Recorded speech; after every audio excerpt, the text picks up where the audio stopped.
नमस्कार बच्चों, कैसे हैं आप सब लोग? बढ़िया। चलिए मिलते हैं आपके साथ आज 10th क्लास की विज्ञान कक्षा 10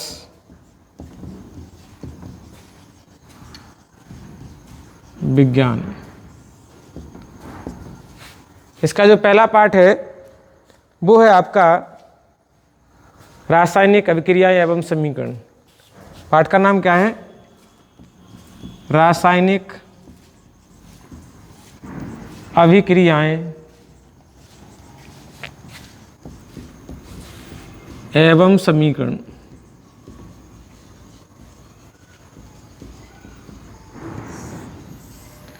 रासायनिक अभिक्रियाएं एवं समीकरण।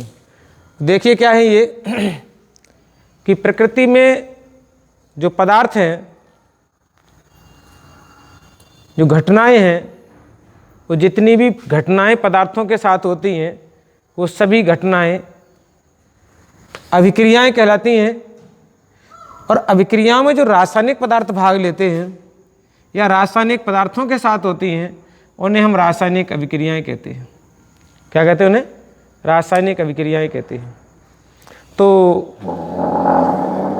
छोटे बच्चों, आप नहीं समझ पाओगे कि क्या पदार्थ क्या हैं, रासायनिक अभिक्रियाएं क्या होती हैं, कैसे होता है। चलिए हम एक आपका छोटा सा एग्जाम्पल लेके चलते हैं। वो है हमारा दूध। और दूध में जब हम थोड़ी छाछ या जामुन मिलाते हैं तो वो 5 घंटे बाद, 5 से 6 घंटे बाद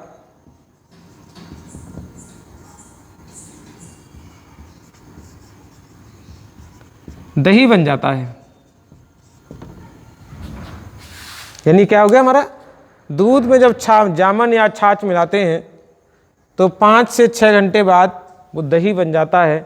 यह जो क्रिया हो रही है दूध के साथ, वही क्रिया क्या है? हमारी अभिक्रिया है। क्या वो? अभिक्रिया है। यानी अभिक्रिया अभी क्या है? मान ली अभिक्रिया। और दूध के जो स्वाद है, गंध है, खुशबू है, टेस्ट है, स्वाद जो बदल रहा है वो उसके दूध के अंदर होने वाली क्रिया के कारण बदल रहा है। और वही क्रिया हमारी क्या कहलाती है? रासायनिक अभिक्रिया कहलाती है। प्रकृति में हमारे आसपास बहुत सारी घटनाएं घटती हैं और उन घटनाओं में जब नए पदार्थ बनते हैं और कोई परिवर्तन दिखाई देता है तो नए पदार्थ के साथ साथ जो परिवर्तन होता है पदार्थ के अंदर, उसे ही हम कहते हैं रासायनिक अभिक्रिया। जैसे मैंने आपको एक एग्जाम्पल लेके बताया, ये हमारा रासायनिक अभिक्रिया का एग्जाम्पल्स है। इसी के साथ हम क्या करेंगे, अगला हम बिंदु लेते हैं इसी में कि जो हमारे पास लोहे की वस्तुएं होती हैं, लोहे की जो वस्तुएं होती हैं, जैसे हमारे पास गेट है, खिड़की है, टीन है, इनमें कुछ समय पश्चात रस्ट बन जाती है, छिद्र हो जाते हैं, वो लोहा धीरे धीरे गायब हो जाता है। यह सारी घटना रासायनिक अभिक्रिया कहलाती है, क्योंकि वो पदार्थ ही एक रासायनिक पदार्थ है। हम समझें या न समझें किसी बात को, जाने या न जाने, उसको पहचाने या न पहचाने, हमारे इर्द गिर्द जितनी भी वस्तुएं हैं, जितने भी पदार्थ हैं, जितनी भी चीज़ें हैं, वो सब रासायनिक पदार्थों से मिलकर के बनी हैं। रोटी खाना, सब्जी खाना, पानी पीना, दही, दूध, छाछ, कपड़े धोना, कपड़े पहनना, लिखना, पढ़ना, जो पेन से लिखते हैं, ये भी सब क्या है? ये सब रासायनिक पदार्थ हैं। और ये सब रासायनिक पदार्थ में जो परिवर्तन दिखाई देते हैं वही रासायनिक अभिक्रियाएं हैं। तो मैंने आपको ये एक एग्जाम्पल छोटा सा लिख के दे के बताया है। उस एग्जाम्पल से शायद आप थोड़ा बहुत समझे होंगे कि रासायनिक अभिक्रियाएं क्या होती हैं। ठीक है? तो जो परिवर्तन आपको दिखाई देते हैं वो परिवर्तन सारे के सारे अभिक्रियाएं हैं, और वो अभिक्रियाओं के परिवर्तन के साथ साथ जो नए पदार्थ बनते हैं, और नए पदार्थ में जो परिवर्तन होता है उस परिवर्तन को ही कहते हैं रासायनिक अभिक्रिया।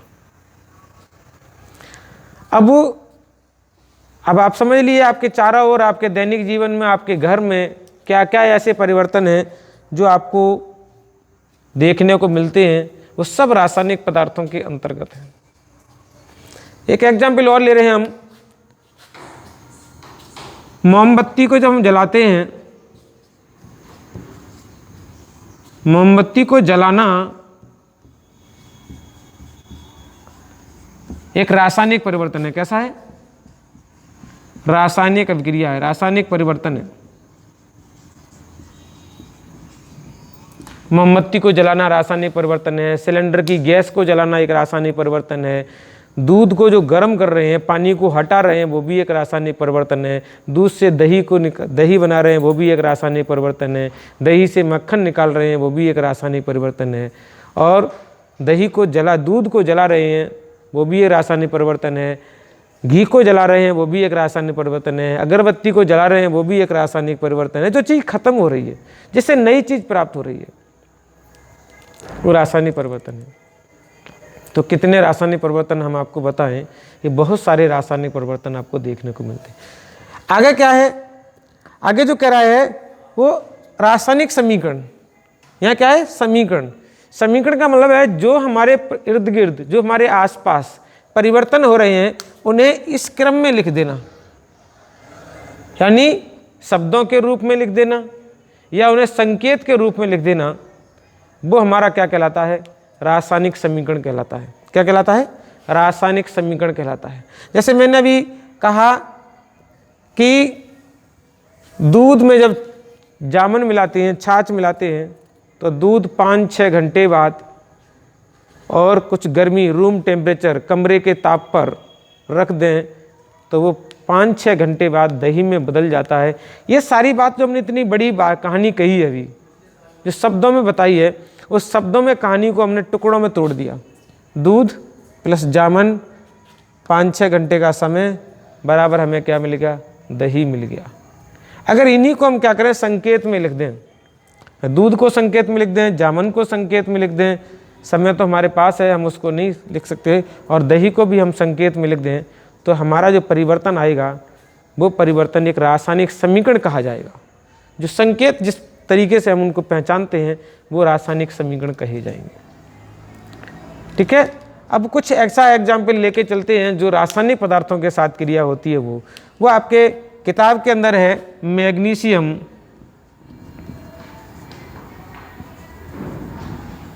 मैग्नीशियम का रेवन, मैग्नीशियम के रेवन को वायु में जलाने पर,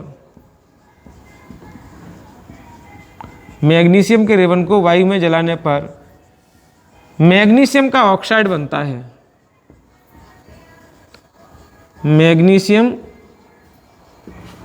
का ऑक्साइड बनता है।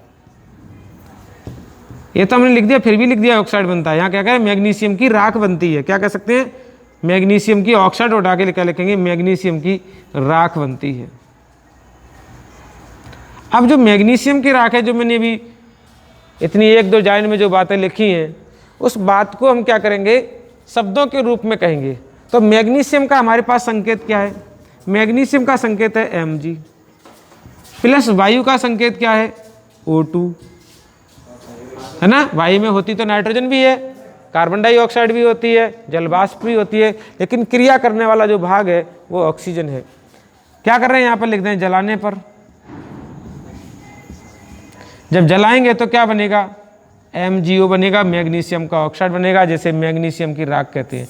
मुझे तो लिखने का तरीका वैसा है, भाई मुझे संकेत के रूप में लिखना जानते हैं, तो ये मैग्नीशियम की राख प्राप्त होती है। अब इतनी बड़ी लाइन को हमने शॉर्ट में कह दिया, यही कहलाता है रासायनिक समीकरण। क्या कहलाएगा? रासायनिक समीकरण कहलाएगा। तो जब किसी बात को, किसी परिवर्तन को संकेत के रूप में प्रदर्शित किया जाता है तो उसे हम कहते हैं रासायनिक समीकरण। ठीक है।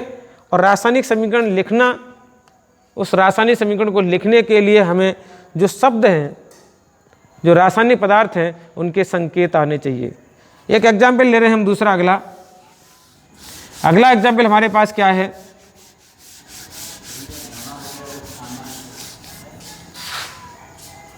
कि कार्बन का मतलब कोयला, कोयला ही लिख रहे हैं, कार्बन छोड़ो। कोयले को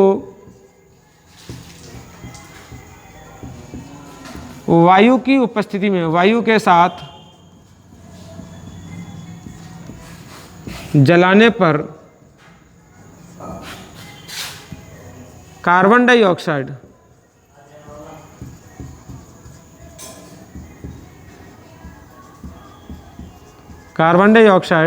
गैस प्राप्त होती है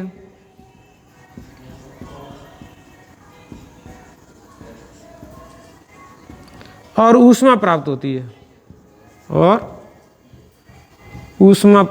है, हमने इतनी बात लिखी है, उस बात को हम शॉर्टकट में लिख सकते हैं। और शॉर्टकट में क्या है, कोयले में आपको पता होना चाहिए, कोयले का जो फॉर्मूला होता है वो कार्बन सी होता है। इसको क्या है, वायु की उपस्थिति में जाएंगे तो वायु की उपस्थिति का मतलब O2, आगे हमें क्या मिलेगा CO2, और CO2 के साथ साथ हमें क्या मिलेगी, ऊष्मा भी प्राप्त होगी।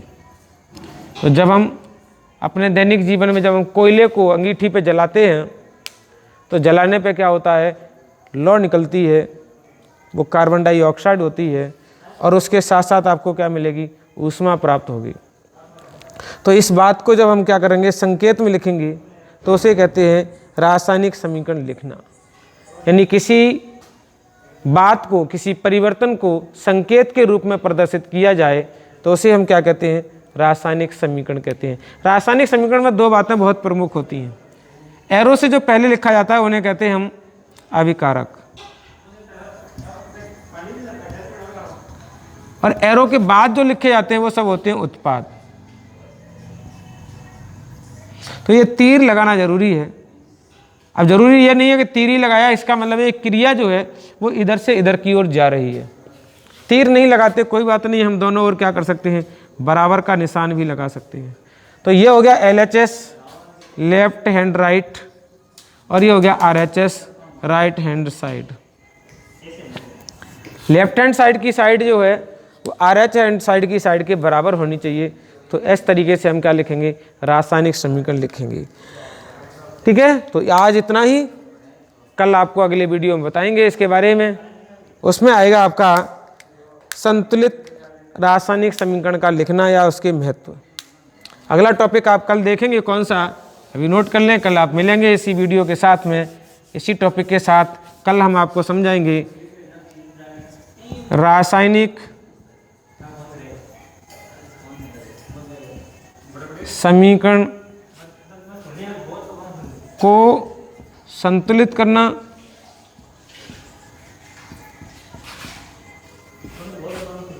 एवं उसके महत्व।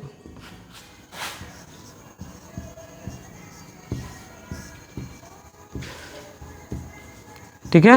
तो ये आपको रासायनिक समीकरण को संतुलित करना बताएंगे और संतुलित रासायनिक समीकरण के महत्व बताएंगे। तब तक के लिए आप अगले वीडियो का करेंगे इंतज़ार। मिलेंगे आपको अगले वीडियो के साथ।